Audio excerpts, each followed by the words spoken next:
Начинается вся эта история в обычном американском супермаркете, где полки буквально ломятся от идеально нарезанного белого хлеба в мягких упаковках. Миллионы американцев каждое утро начинают с бутерброда или тоста, даже не подозревая, что внутри привычного продукта скрывается то, чего никто не ожидает увидеть в хлебе. Речь идет о веществе с жутким названием – азодикарбонамид. Этот компонент добавляют в хлеб, чтобы булочки были пышнее, дольше не черствели и выглядели аппетитно даже через несколько дней после покупки. Азодикарбонамид изначально использовали не для хлеба, а в промышленности. Он входил в состав пластика для производства йога-ковриков и подошв кроссовок. В Соединенных Штатах азодикарбонамид допускается к использованию в пищевой промышленности уже много десятилетий, хотя Всемирная организация здравоохранения и другие авторитетные структуры неоднократно выражали обеспокоенность. В Евросоюзе эта добавка под строжайшим запретом, там ее нельзя использовать ни в хлебе, ни в какой-либо другой еде. Причина проста.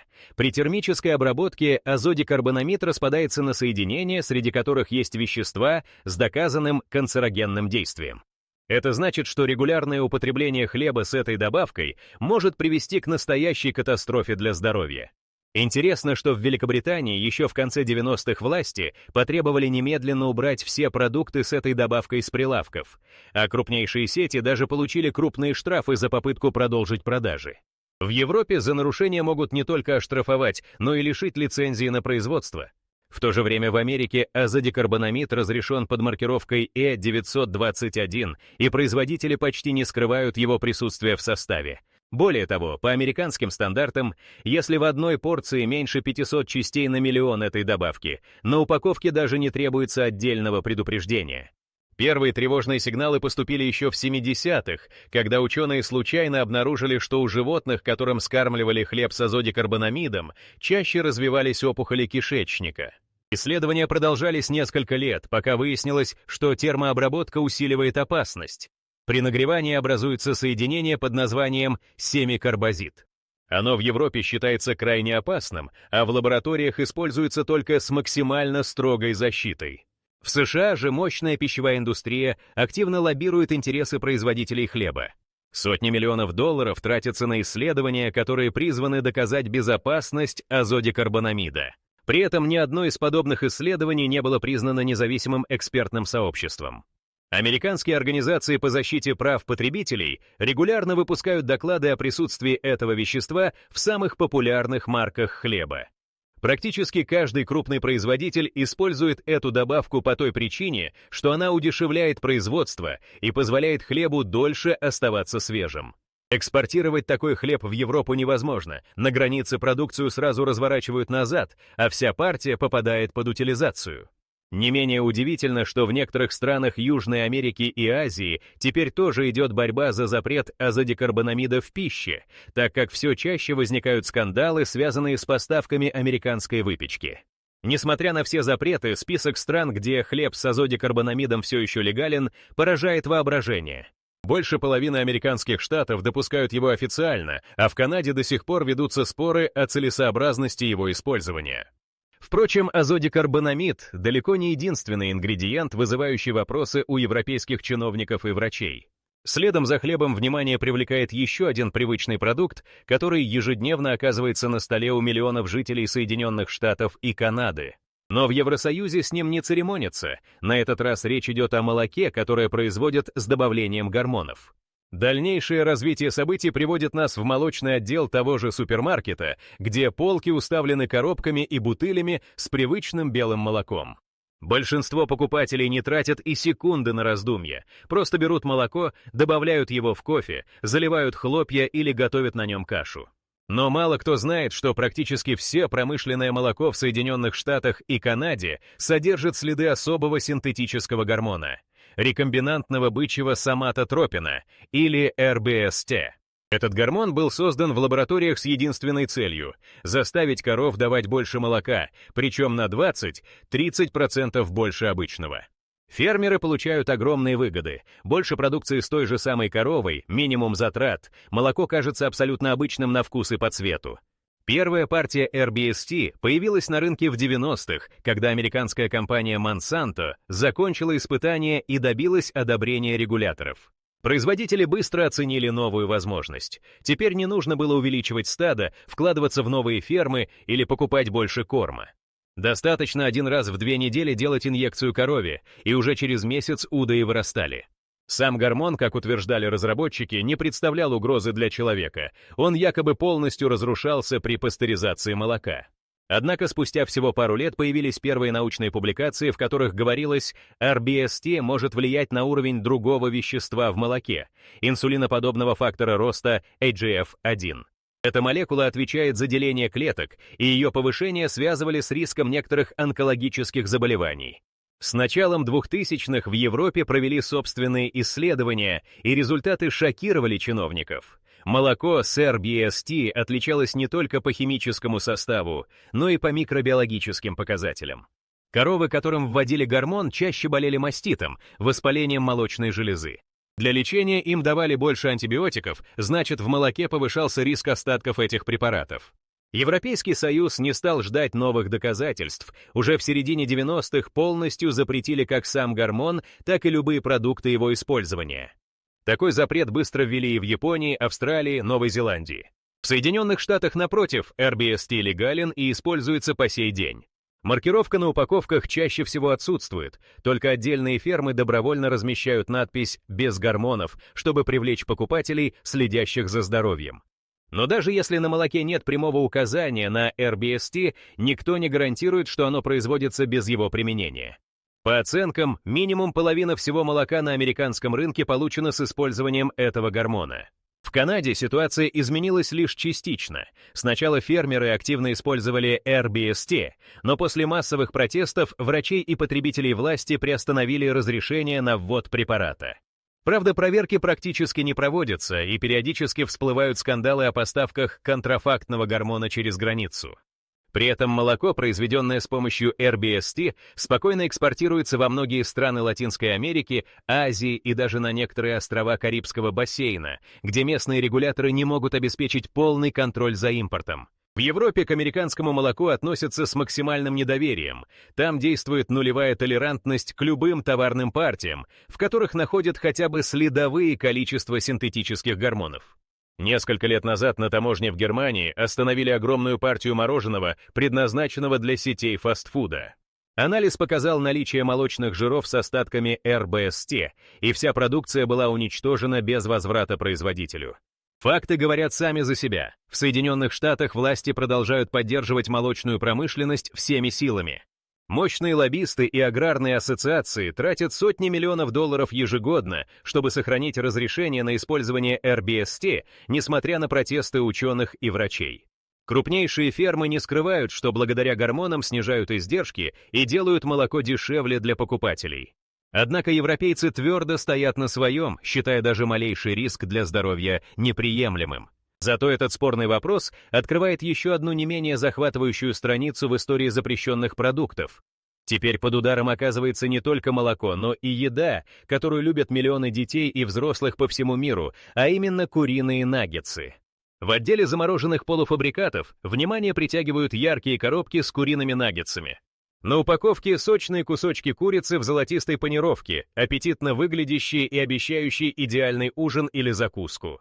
Миллионы американских семей покупают эти наггетсы каждую неделю, не задумываясь, что внутри кроется настоящий химический пазл. Обычный покупатель видит только список ингредиентов мелким шрифтом на обороте, где среди привычных слов «курица», «растительное масло» и «соль» внезапно появляется загадочное обозначение «фосфаты». Именно они становятся причиной отказа Евросоюза впускать большую часть американских полуфабрикатов на свой рынок. Фосфаты добавляют в наггетсы не случайно, именно они делают мясо мягким, сочным и продлевают срок годности. Этот компонент связывает влагу, не дает курице становиться жесткой после обжаривания, а также помогает сохранить свежесть продукта даже при длительном хранении на складах и в морозильных камерах супермаркетов. Производители используют целую группу соединений – натрия-фосфат, калия-фосфат, триполифосфат натрия. В Соединенных Штатах эти соединения разрешены, поскольку их относительная безопасность для взрослого здорового человека признана национальными регуляторами. В Европе к фосфатам относятся совсем иначе. После серии исследований, которые провели независимые лаборатории в начале 2000-х, выяснилось, Регулярное употребление продуктов с фосфатами связано с повышением риска сердечно-сосудистых заболеваний, особенно у детей и пожилых людей. Эксперты Европейского агентства по безопасности пищевых продуктов выяснили, что ежедневное поступление даже малых доз может ускорять отложение кальция в сосудах, а это напрямую связано с инфарктами и инсультами. По этой причине в Евросоюзе действует жесткое ограничение на содержание фосфатов в пищевых продуктах, а некоторые разновидности, в том числе натрия триполифосфат, запрещены полностью. Тем не менее, в Соединенных Штатах и Канаде куриные наггетсы с фосфатами продолжают продаваться на каждом шагу. В популярных сетях быстрого питания, таких как Макдоналдс или Бургер Кинг, куриные наггетсы производят по стандарту, в котором обязательно присутствуют фосфатные добавки. Благодаря им продукт легко транспортируется, не теряет вкусовых качеств при заморозке и отличается привлекательной текстурой. Миллионы детей в школьных столовых получают наггетсы, не зная, что в Европе такой продукт попросту не прошел бы контроль качества. В начале 2000-х в Бельгии разразился громкий скандал, когда крупная партия американских полуфабрикатов оказалась на прилавках одного из супермаркетов Брюсселя. После лабораторных проверок выяснилось, что содержание фосфатов в этих наггетсах в 4 раза превышает допустимую норму по европейским стандартам. Вся партия была изъята и уничтожена, а против импортера возбудили дело за нарушение санитарных норм. С этого момента национальные регуляторы усилили контроль за продукцией из Соединенных Штатов и Канады. Теперь каждая партия наггетсов подвергается обязательному тестированию еще до появления на полках магазинов. Однако не только Европейский Союз запрещает фосфатные добавки в наггетсах. Подобные законы действуют и в некоторых странах Азии, а также Австралии и Новой Зеландии. Причина все та же — опасения за здоровье населения, особенно детей. Интересно, что крупнейшие производители полуфабрикатов в Америке разрабатывали даже специальные экспортные версии своей продукции.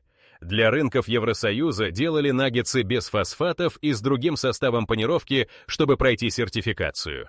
При этом внутри страны продолжают выпускать классический рецепт с теми же самыми добавками, не изменяя технологии. Американские власти неоднократно заявляли о необходимости пересмотра стандартов, но под давлением крупных пищевых концернов никаких изменений пока не происходит. Производители утверждают, что фосфаты делают продукт дешевле, позволяя использовать менее качественное мясо без потери структуры и вкуса. Для многих семей это превращается в настоящий замкнутый круг. Отказ от фосфатных полуфабрикатов означает значительный рост расходов на питание. Конечно, экспорт наггетсов с фосфатами невозможен в страны Евросоюза, их просто не пустят через границу.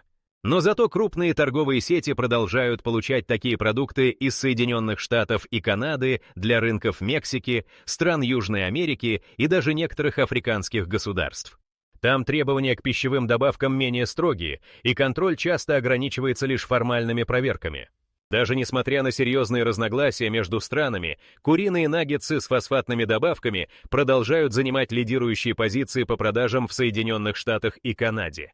Некоторые производители экспериментируют с новыми составами, чтобы снизить содержание фосфатов, но массового перехода на более чистую рецептуру пока не происходит.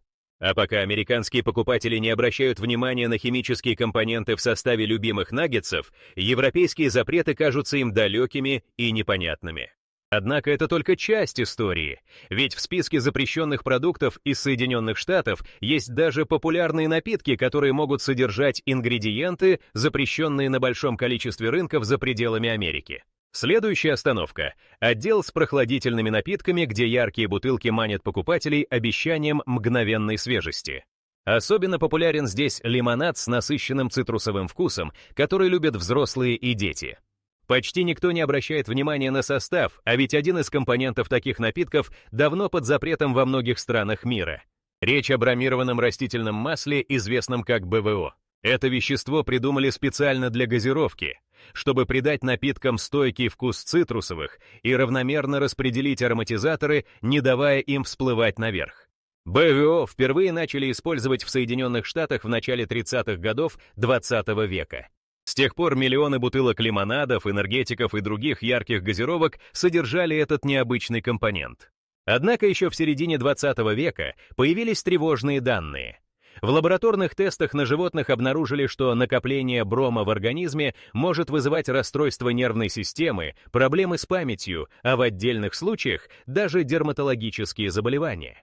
Несмотря на это, в Соединенных Штатах производители спасали свои бренды официальным разрешением Управления по санитарному надзору, ведь БВО считался условно безопасным при соблюдении определенных концентраций. В Европейском Союзе к такой практике сразу отнеслись крайне строго.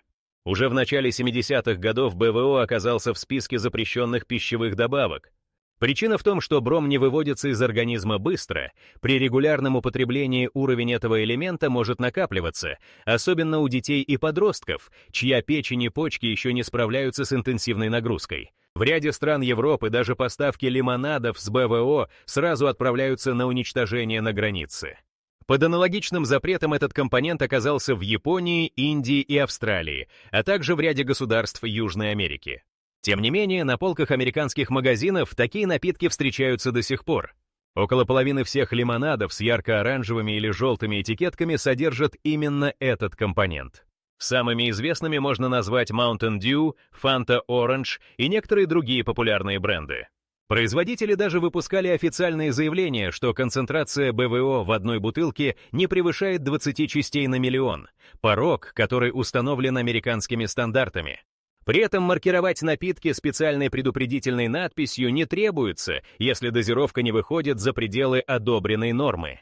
Первые крупные скандалы вокруг БВО разразились в конце 90-х, когда группа врачей из Северной Каролины опубликовала статью о случаях массовой интоксикации среди детей, регулярно пьющих популярный лимонад. В результате у нескольких пациентов зафиксировали серьезные нарушения памяти, бессонницу, а у одного подростка даже временную потерю чувствительности кожи. После этих сообщений крупные производители пообещали пересмотреть рецептуры и в некоторых линейках заменили БВО на другие эмульгаторы, но далеко не во всех продуктах изменений ждать не приходится. Особенно удивительно, что американские напитки с БВО экспортируются во множество стран, где эта добавка либо не запрещена, либо пока не включена в официальные списки опасных веществ. В странах Мексики и ряда других латиноамериканских государств никаких ограничений нет. Напитки с БИО продаются так же свободно, как обычная вода. В отличие от этого, при попытке ввоза таких лимонадов в европейские супермаркеты, вся партия сразу попадает под уничтожение. В 2000-х годах после новых медицинских исследований несколько независимых лабораторий подтвердили: у людей, часто употребляющих напитки с БВО, в тканях накапливается избыток брома, что влияет на работу щитовидной железы. Исследования проводились в университетах Калифорнии и Сербии, где анализировали волосы и кровь добровольцев, регулярно пьющих определенные лимонады. Итоги оказались неутешительными. Некоторые пациенты нуждались в медицинском вмешательстве для восстановления нормального обмена веществ. Несмотря на эти данные, мощные лоббисты и рекламные бюджеты позволили производителям сохранить легальность БВО на рынке Соединенных Штатов. Только в последние годы некоторые крупные бренды начали экспериментировать с рецептурой. Так, PepsiCo официально исключила БВО из некоторых линий напитков, чтобы не терять покупателей, следящих за своим здоровьем. Однако не менее популярные торговые марки продолжают использовать эту добавку по старой технологии, объясняя это необходимостью для сохранения истинного вкуса. Что интересно, в некоторых случаях американские напитки для экспорта в Европу производят по отдельной рецептуре. Там БВО заменяют другим веществом, а для внутреннего рынка продолжают использовать старую формулу. Для покупателей разница почти незаметна, ведь цвет и вкус напитка остаются прежними, но список ингредиентов отличается в зависимости от направления поставки. Пока дискуссии между учеными и производителями не стихают, сладкие напитки с бромом продолжают оставаться лидерами продаж в Соединенных Штатах и Канаде. Полки в супермаркетах по-прежнему ломятся от лимонадов с этим компонентом, хотя в Европе такой продукт давно считается вне закона. Однако, если внимательно присмотреться, то не только напитки, но и обычный какао-порошок может оказаться скрытым источником опасных веществ. Об этом будет особенно неожиданно узнать даже опытным покупателям. Переходим к отделу для сладкоежек, где на полках аккуратными рядами расставлены коробки с какао-порошком, привычным ингредиентом для домашнего шоколадного молока, выпечки, десертов и утренних напитков. Для большинства покупателей это просто темный порошок с насыщенным шоколадным ароматом, который кажется абсолютно безобидным. Но вот что известно далеко не всем. Многие марки какао-порошка из Соединенных Штатов и Канады содержат заметное количество тяжелого металла — кадмия. И если в Америке об этом предпочитают не говорить, в Европе любой порошок с такими показателями просто не пустят на прилавки. История этого открытия началась еще в начале 2000-х, когда независимые лаборатории в Бельгии и Германии решили провести масштабную проверку импортной продукции на наличие тяжелых металлов. Результаты буквально шокировали исследователей. В популярных американских и канадских брендах какао-порошка содержание кадмия многократно превышало европейские нормы. Некоторые образцы содержали до 2 микрограмм кадмия в каждом грамме порошка, при том, что в Евросоюзе допустимый уровень в 4-5 раз ниже. Контрольные партии немедленно изъяли из магазинов, а в адрес поставщиков направили официальные претензии. Кадмий попадает в какао совершенно естественным путем. Это металл, который присутствует в почве, где выращивают какао-бобы, особенно в странах Латинской Америки, Эквадоре и Перу. При выращивании на зараженных почвах растения впитывают кадмий, а затем концентрируют его в бобах. После переработки металл оказывается в конечном порошке.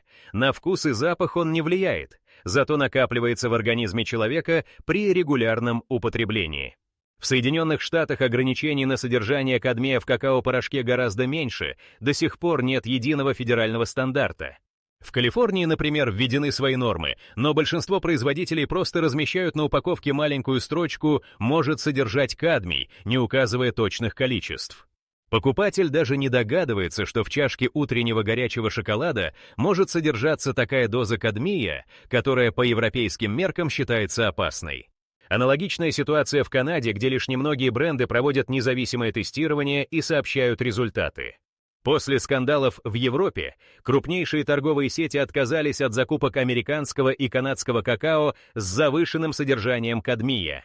Уровень контроля вырос в десятки раз. Теперь каждая партия обязательно проходит лабораторную экспертизу, где измеряют содержание тяжелых металлов до десятых долей микрограмма. В случае превышения поставки автоматически возвращают обратно или отправляют на утилизацию. Европейские производители сразу стали развивать собственные программы по контролю сырья. Закупки ведут только в регионах, где почвы проверены на минимальное содержание опасных элементов. Американские поставщики, оказавшись в сложной ситуации, попробовали снизить уровень кадмия с помощью специальных технологий очистки, но массово внедрить их оказалось слишком дорого. Большинство компаний ограничиваются минимальными мерами контроля и продолжают работать по старым стандартам.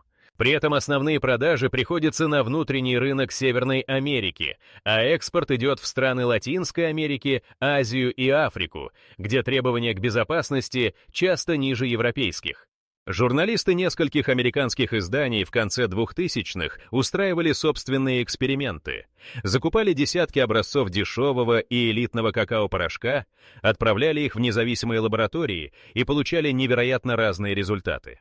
Даже в одной и той же марке разброс показателей мог составлять двукратную разницу. Все зависело от партии и региона происхождения сырья.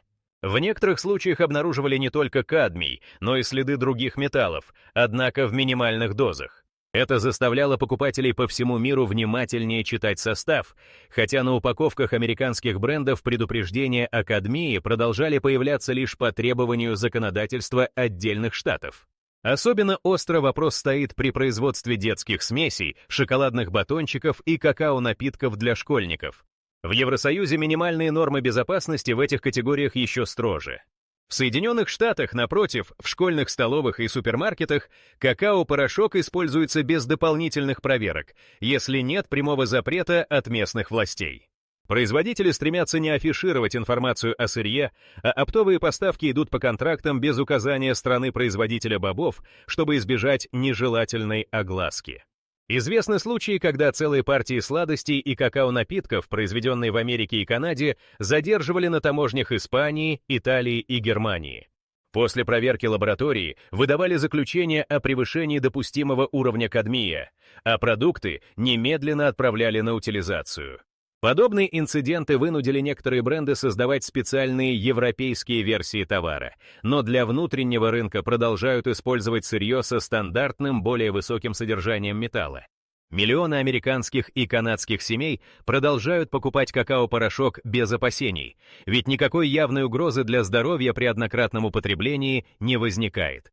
Но вот постоянное присутствие даже небольших доз кадмия в рационе официально признано фактором риска, именно поэтому Евросоюз не пускает такой продукт на свои полки. Случай с какао-порошком показывает, что даже элементарная шоколадная привычка может оказаться источником скрытых опасностей, а внимательность к деталям в составе привычных продуктов иногда важнее громких маркетинговых обещаний. Остается только один вопрос: почему столь очевидные риски часто игнорируются на уровне законодательства, и что стоит за тем, что подобные продукты все еще разрешены на крупнейших рынках мира? Когда пытаешься понять, почему все эти продукты, несмотря на скандалы и международные запреты, до сих пор легально продаются в Соединенных Штатах и Канаде, сразу бросаются в глаза не только интересы пищевой индустрии, но и множество скрытых механизмов. Начнем с того, что американское законодательство устроено так, что промышленность получает максимально широкие полномочия в выборе ингредиентов. Основная роль по контролю за безопасностью продуктов лежит на управлении по санитарному надзору за качеством пищевых продуктов и медикаментов, сокращенно FDA.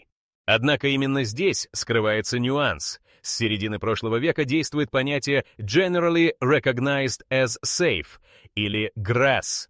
Если производитель может доказать, что вещество в целом безопасно, контроль становится минимальным, а новые добавки проникают на полки без долгих экспертиз.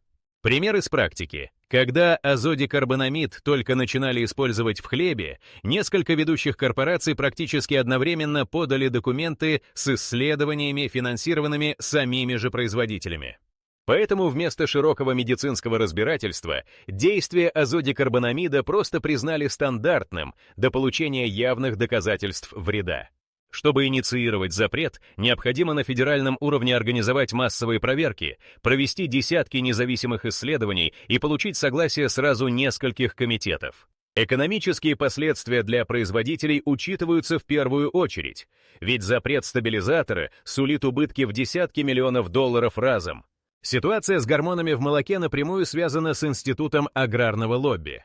В 90-х, когда шли споры о судьбе РБСТ, крупнейшие фермы, молочные кооперативы и корпорации наняли армаду юристов и лоббистов, которые работали напрямую с сенаторами и Министерством сельского хозяйства. Итог. В законы внесли пункт, по которому маркировка о наличии РБСТ стала добровольной, а любые ограничения — предметом индивидуального соглашения между фермой, властью штата и конечным производителем. Для миллионов фермеров гормон означал возможность удержаться на рынке. По расчетам Министерства сельского хозяйства США, ежегодная экономия затрат достигала миллиардных сумм. Европейские инициативы по запрету РБСТ регулярно блокировались в международных комитетах благодаря давлению со стороны американских представителей. Фосфатные добавки в куриных наггетсах тоже стали заложниками промышленного консенсуса. Когда в начале 2000-х появилась информация о возможности вреда для здоровья, крупнейшие производители полуфабрикатов объединились, чтобы заблокировать попытки ужесточения стандартов. Документы Национального института питания показывают, в комитетах по разработке стандартов доминировали представители индустрии, а научные эксперты зачастую приглашались лишь на консультации, без права голоса. В результате пороговые значения содержания фосфатов принимались гораздо выше, чем в Европе. При этом аргумент доступности продукта для малоимущих семей активно использовали. Любые ограничения угрожали резким ростом цен и сокращением ассортимента. История с бромированным растительным маслом БВО демонстрирует, насколько влиятельной может быть рекламная поддержка. Когда появились сообщения о вреде БВО, производители газированных напитков вложили десятки миллионов долларов в масштабные рекламные кампании, убеждая потребителей в мифичности опасности. Часть крупнейших брендов даже финансировала фильмы и образовательные проекты о безопасном питании. В начале 2000-х несколько федеральных структур пытались внести БВО в список запрещенных добавок, однако в Конгрессе не хватило голосов. Причиной стали мощные лоббистские усилия и давление избирателей, напуганных возможным подорожанием популярных напитков. Какао-порошок с высоким содержанием кадмия стал примером регуляторного вакуума. Пока Европа вводила строгие нормы, в Соединенных Штатах и Канаде каждый штат получал право вводить свои стандарты. Производители смогли сослаться на естественное происхождение металла и отсутствие немедленного вреда при однократном употреблении, что для регуляторов оказалось достаточным аргументом для отказа от жестких ограничений. Кроме того, независимые лабораторные проверки требуют значительных затрат, а массовая экспертиза всех партий продукции оказывается невозможной без пересмотра всей системы контроля. Не стоит забывать и о факторе экспорта. Американские корпорации заработали миллиарды долларов на поставках продукции в страны Латинской Америки, Африки и Азии, где требования к безопасности мягче. Любые попытки пересмотра стандартов внутри Соединенных Штатов немедленно встречали сопротивление со стороны бизнес-ассоциаций, ведь ужесточение норм грозило потерей международных рынков. Даже внутри страны крупнейшие торговые сети разделяли полки. Для экспорта и для американского покупателя выпускались разные версии товара с отличающимся составом. Все эти детали складываются в единую картину. В Соединенных Штатах и Канаде продукты, которые строго запрещены в Евросоюзе и ряде других стран, продолжают поступать на столы миллионов семей из-за сочетания экономических интересов, сложной системы регулирования и мощного давления индустрии на государственные органы. Пока системы контроля и интересы промышленности устроены именно так, различия между рынками будут только расти, а американские супермаркеты и дальше будут предлагать товары, которым нет места на европейских прилавках.